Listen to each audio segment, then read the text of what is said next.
Meron tayong dimension dito. Pogi nung dimension ni sir. Pogi mo dyan, Joey ah. Ha? Hindi daw. Pag nag-ship yan, lakas ah.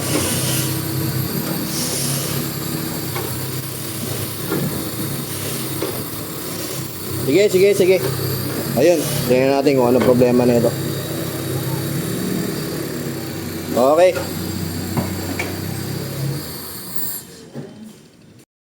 Ito na yung update kay sir. Basag po yung tripod. Siyempre, pag nag-ship kayo, ito iikot din yan. Gumaganon yan.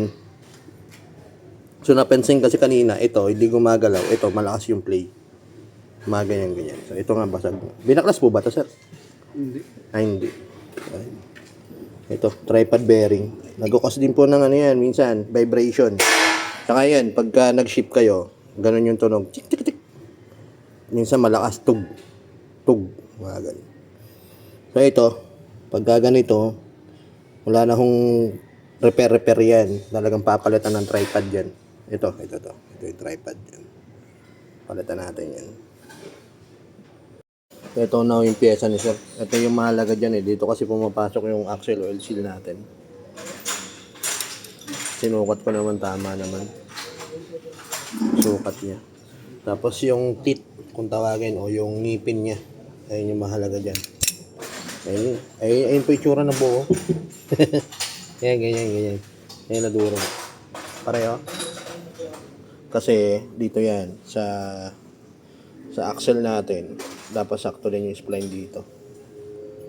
Salpak na lang natin to na mag-aalaman na. Okay. Itong boots pala ni sir, iba to eh. Papalitan na rin natin yun. Okay. Assemble natin, sasalpak natin yun.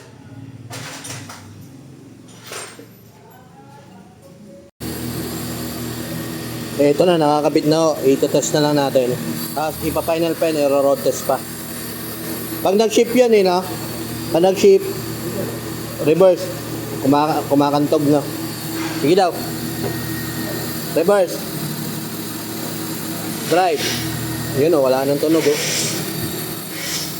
Naingay lang yung filter na sir. Umiigop ng hangin. Pero yan napanood nyo naman po yung video. Ayan. Okay na. Final road test kay Joey. Tapos double check na lang.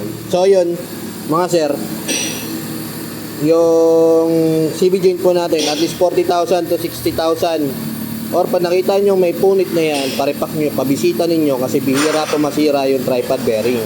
Nangyayari dyan minsan, o yung CB joint, nangyayari, nabababayaan sa grasa kasi may maintenance din po yan. Kailangan din magpalit ng grease.